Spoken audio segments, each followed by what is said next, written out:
저녁 식사 때 이렇게 반주로 한두 잔 아니면 뭐 오랜만에 친구들 만나서 술 한잔 하는 거 이게 오히려 건강에 약이 된다 이렇게 생각하시는 분들 주변에 정말 많으시죠?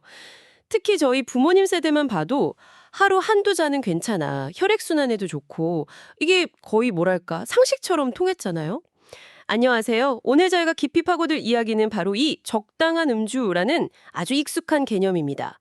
특히 이제 시니어분들의 건강과 관련해서 이 오래된 믿음이 과연 과학적으로 맞는 건지 요즘 나오는 이야기들을 좀 바탕으로 꼼꼼하게 따져보려고 합니다. 오늘 저희가 참고할 자료는 케어유 뉴스 김형래 편집장님의 아침마다 지혜 샵 132 시니어 음주 적당함의 허상과 지혜로운 선택인데요. 이 제목처럼 매일 아침 전해지는 지혜같이 오늘 이 이야기가 여러분의 건강한 선택에 좀 작은 도움이 되었으면 합니다. 최근에 미국에서 적당한 음주 가이드라인 두고 좀 논란이 있었는데 거기서부터 시작해서요. 과학적인 증거들은 그럼 뭘 말하고 있는지 그리고 이 모든 게 결국 여러분의 건강한 노년 설계에 어떤 의미가 있는지 이거 좀 명확하게 짚어보겠습니다. 자, 그럼 한번 자세히 들여다볼까요? 시작부터 좀 충격적일 수도 있겠는데요. 미국 보건복지부 HHS라고 하죠. 여기서 주도했던 큰 연구의 예비 결과가 나왔는데 하루에 정말 딱 한 잔의 술이라도 간경변, 그러니까 간이 딱딱해지는 병 있잖아요. 그것뿐만 아니라 구강암, 식도암 같은 암발병 위험도 높이고 또 여러 가지 사고나 부상 위험과도 관련이 뚜렷하다. 이런 경고였어요. 우리가 보통 듣던 거랑 완전 다르죠. 적당히 마시면 괜찮아. 뭐 심혈관은 좋을 수도 있다며. 이런 거랑 완전히 반대되는 내용이라서 파장이 컸을 것 같아요. 네, 바로 그 지전 때문에 논란이 컸습니다. 여기서 정말 좀 흥미로운 부분은 이렇게 중요한 내용이 담긴 보고서 초안이 결국 공식 발표가 안 되고 의회 제출 직전에 그냥 철회가 됐다는 거예요. 저희가 오늘 보는 자료에 따르면 이 과정에 알코올 업계의 상당한 압력 그리고 좀 정치적인 고려 같은 게 작용했을 가능성이 있다는 거죠. 그러니까 국민 건강에 바로 연결되는 과학적 사실이 어쩌면 다른 요인들 때문에 묻힐 뻔했다는 거, 이게 시사하는 바가 큽니다. 근데 또 상황을 더 복잡하게 만드는 게 비슷한 시기에 미국 국립과학공학의학원 NASEM이라고 하는데 여기서 또 다른 보고서가 나왔어요. 이 보고서는 좀 알코올 산업계 입장을 반영한 건지 적당히 마시는 게 아예 안 마시는 것보다는 낫다는 기존 시각을 유지하는 쪽으로 결론을 냈거든요. 그런데 이 보고서 작성에 참여했던 패널 위원 중에 일부가 알코올 관련 산업이랑 좀 금전적인 관계가 있다는 게 드러나면서 이 보고서 자체의 공정성, 객관성에 대한 의문이 아주 강하게 제기됐죠. 이 사례를 보면 우리가 언론이나 기관 통해서 듣는 건강 정보라는 게 가끔은 순수한 과학적 근거 말고 다른 힘들에 의해서 영향을 받을 수도 있구나. 이거 아주 명확하게 보여줍니다. 정보 출처나 그 배경을 항상 좀 비판적으로 봐야 하는 이유겠죠. 그렇군요.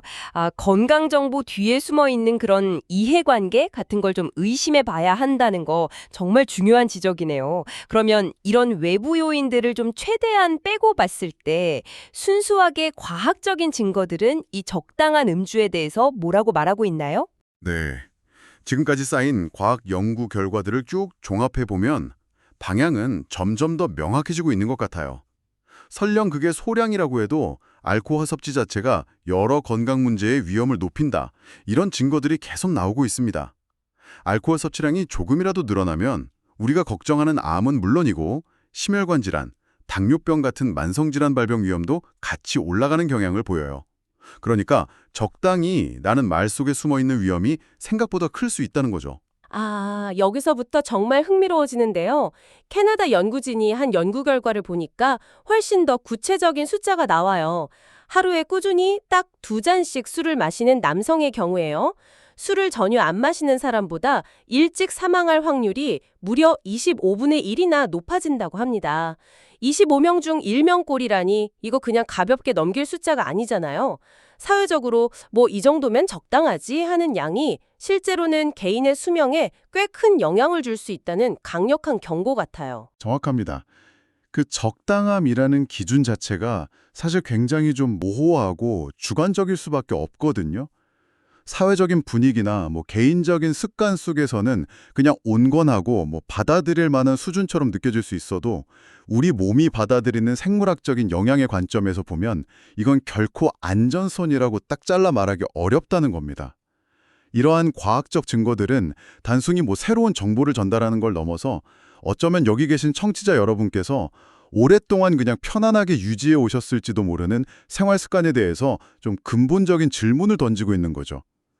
이걸 좀 더 큰 그림에서 보면 적당한 음주라는 개념은 사실 개인의 건강 상태라든가 유전적인 요인, 또 먹고 있는 약 같은 수많은 변수를 전혀 고려하지 않은 너무 일반화된 기준이라는 한계가 뚜렷합니다. 특히나 이제 신체 기능에 여러 변화가 생기는 노년기에는 이 적당함이라는 기준을 훨씬 더 보수적으로 그리고 신중하게 다시 평가해 볼 필요가 있는 거죠. 네, 바로 그 노년기의 생세 변화가 중요한 포인트 같아요. 나이가 들면 자연스럽게 몸 회복 속도도 느려지고 면역 체계도 젊었을 때만큼 막 활발하게 돌아가지 않잖아요. 자료에서도 강조하듯이 특히 우리 몸에 그 해독 공장인 간, 그리고 노폐물 처리 시스템인 신장 기능이 중요해요.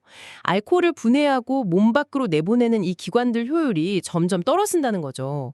비유하자면 오래 써서 성능 떨어진 정수 필터 같다고 할까요?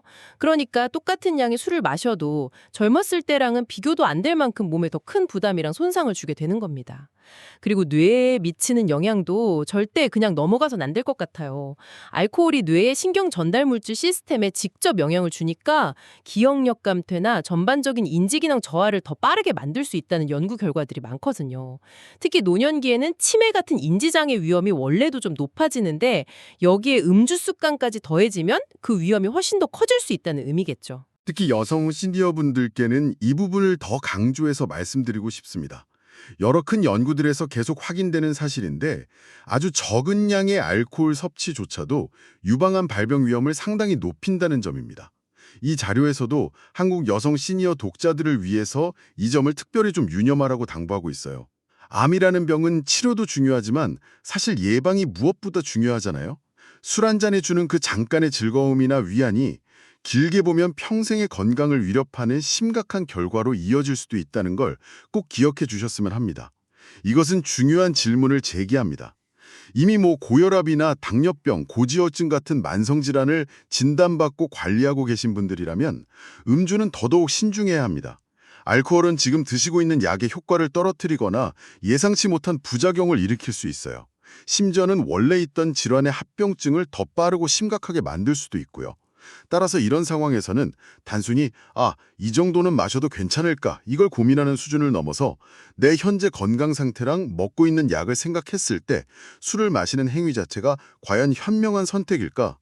이걸 스스로에게 진지하게 물어봐야 할 때입니다. 여전히 여자는 하루 1잔 이하, 남자는 하루 2잔 이하 음주를 적당한 수준으로 제시하고 있거든요.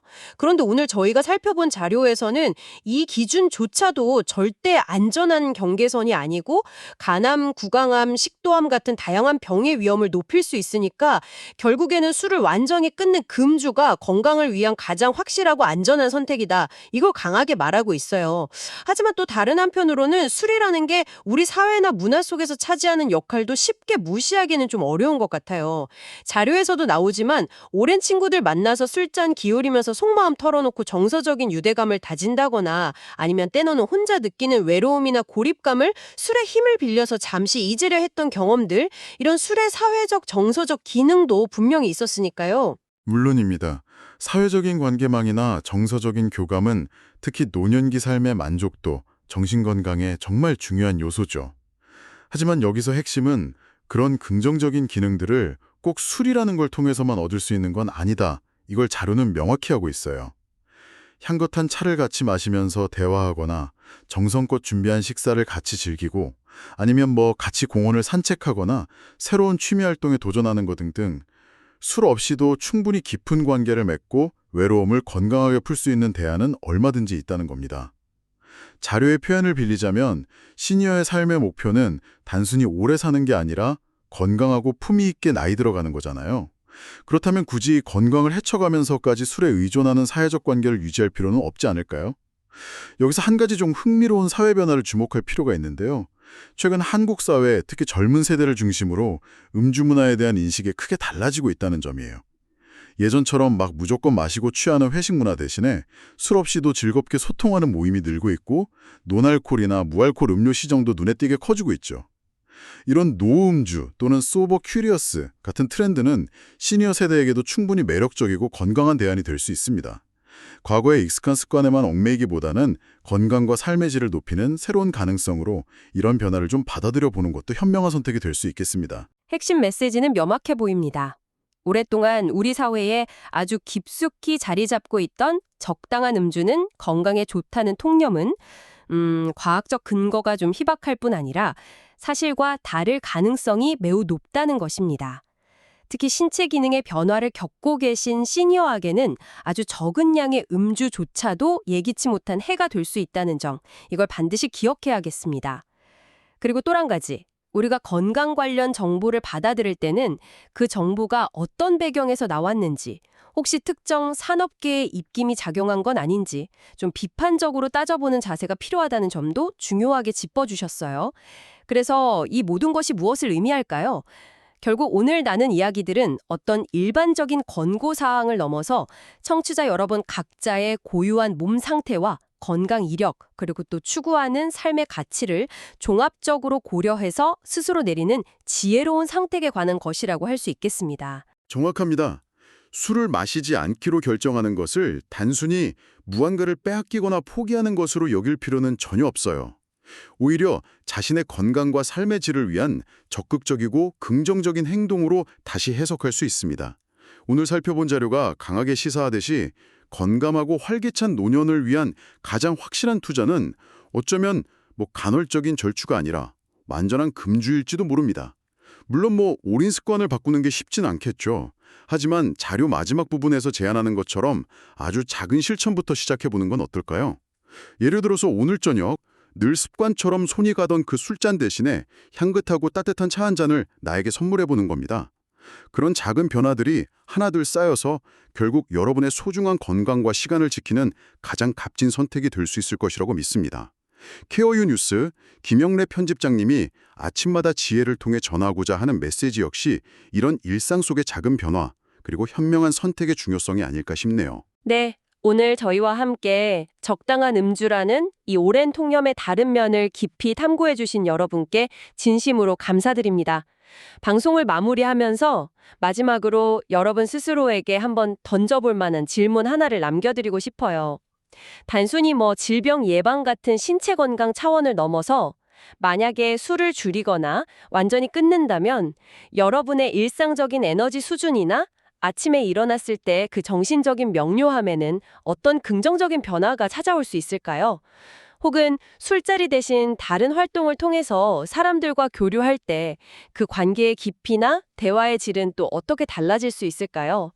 어떤 새로운 즐거움과 가능성이 여러분을 기다리고 있을지 한 번쯤 차분히 생각해 보시는 시간을 가져보시면 어떨까 합니다. 오늘 이야기는 여기서 마치겠습니다.